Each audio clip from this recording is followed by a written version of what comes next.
If you would have asked me then if I think there is really a planet X, I would have said no.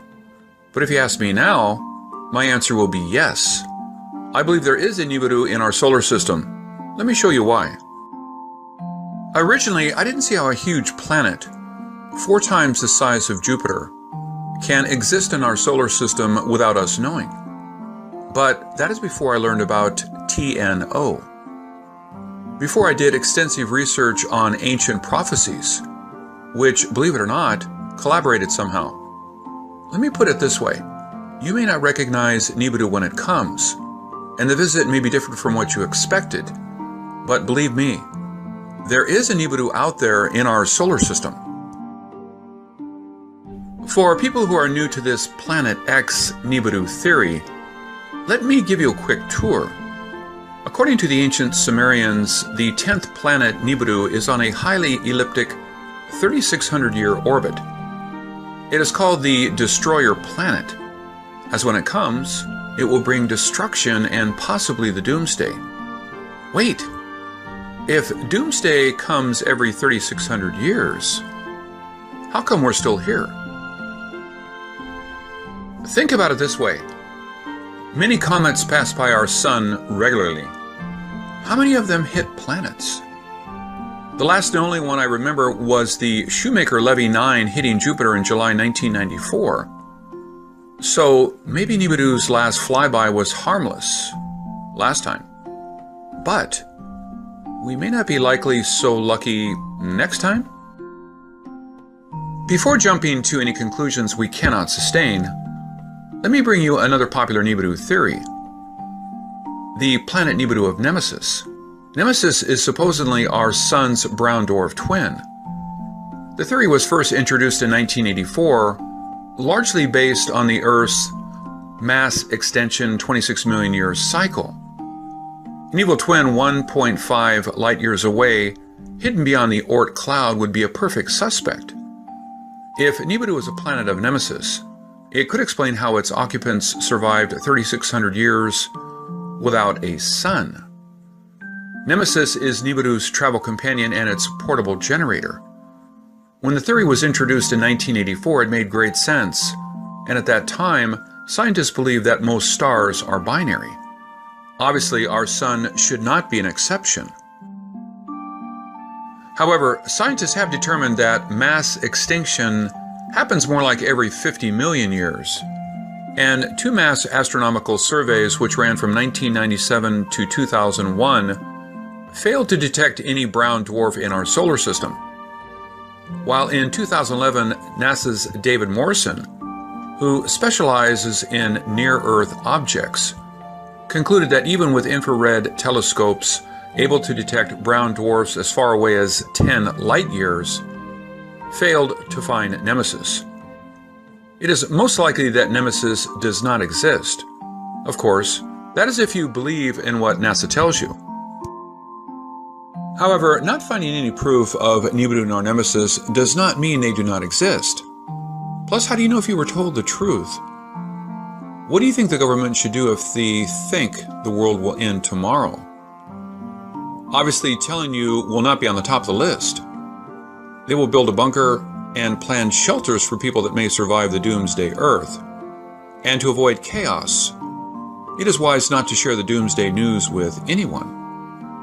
Plus, who can know for certain what will happen, right? If you think the government will always do the right thing, let me tell you what Nostradamus thought about that. Will be struck from the sky. One who cannot proceed any further. The secret closed up with the revelation, such that they will march over and ahead. If you have any doubts about Nostradamus' prophecies, check out some of my Nostradamus videos. When I compared his quatrains with historical events, I was shocked to find the unbelievable details revealed. Check out any of my videos and you will be surprised. This quatrain is grouped with 20 other doomsday quatrains in the second part of the Book of Prophecy, which I call the Doomsday Century.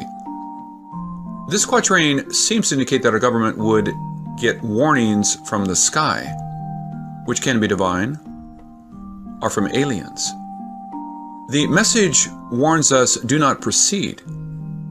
It is a secret that will be kept from most of us. But the warnings were probably ignored, as the last sentence stated, quote, such that they will march over and ahead. Whatever the secret may be, it will be ignored, and we, mankind, will eventually face the consequences. So, if Nemesis does not exist and Nibiru is only a theory, why should we waste any more time talking about it? Actually, I think Nibiru does exist. It may be different from the mythical planet where Anunnaki reside, but it is there. Let me show you the proof about Nibiru's existence. Consider this. If you think the theory about Nibiru's 3,600-year orbit around the Sun is crazy, did you know Mars orbits the Sun every 687 days, but is already considered outside the Goldilocks zone that could harbor lives? What is the chance of life on Nibiru if Nibiru does exist? Plus, what is the chance of having a planet having a 3,600-year orbit? The good old days when textbooks told you everything you needed to know is long gone. Now the more we know we don't know. For example, when you search on the planet Eris, what you see is that it is called the most, means that we really don't know what we're talking about. Pluto and Eris both are known dwarf planets, and Tino, the so-called trans-Neptunian objects, those are minor planets with highly elliptical orbits.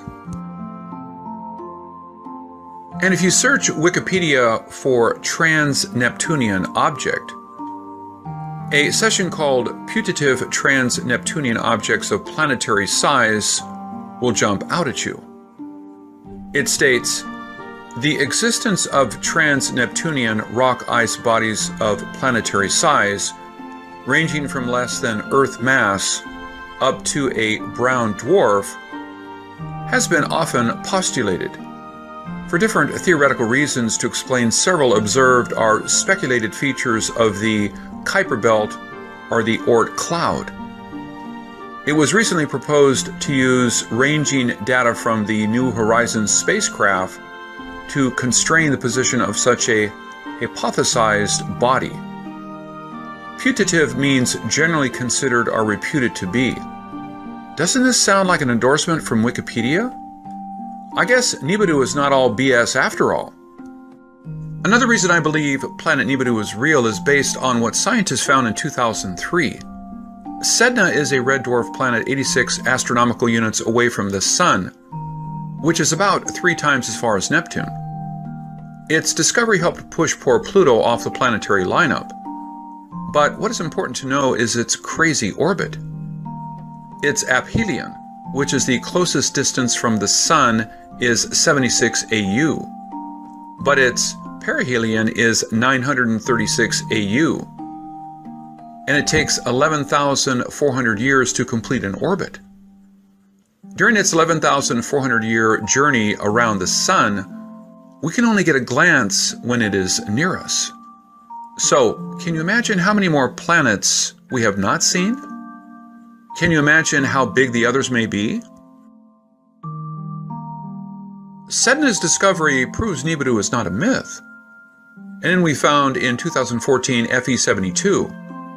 It is another trans-Neptunian object, but this one has an orbit period of 90,000 years, with a perihelion of 36.3 AU and an aphelion of 4,000 AU. This really pushes our solar system. Why would life choose to grow on a planet so far away from the Sun? Well, I guess we don't get to pick our birthplace, right? We have to adapt to our environment, correct? Plus, life may have started on a beautiful, friendly planet till the planet changed. For that, I will share with you another story we are all quite familiar with, the Shoemaker-Levy 9. Did you know before Shoemaker-Levy 9's impact with Jupiter, it was not orbiting the Sun? That is a fact few people know. The comet Shoemaker-Levy 9 was orbiting Jupiter before it got dangerously close and crashed. 2 years before impact, Shoemaker Levy 9 was orbiting the Sun. A wrong place at the wrong time changed the comet's path and destiny. So, an advanced civilization may have been flourishing on Nibiru before the planet changed its course. Or maybe Nibiru was pulled away by another star. Maybe it is our Sun's binary twin. Its advanced technology made it possible to cope with whatever harsh environment, and its residents refused to leave home. Scientists feel the chance of our Sun having a twin star is slim. But what gravity forces keep these minor planets circling our Sun and something else on these elliptical orbits? There must be another massive body on the other end. Remember, we can only see them when they are close to us. Can you imagine how many more are out there that we have not seen? If the Earth has survived till today, why should we worry? Even if there are 1 million Nibirus out there, they probably won't come closer than Pluto, right? That may be right, but since we know so little, we have to rely on people who know more, and that is the problem. We have found so many new planets and new stars. Who will know what the next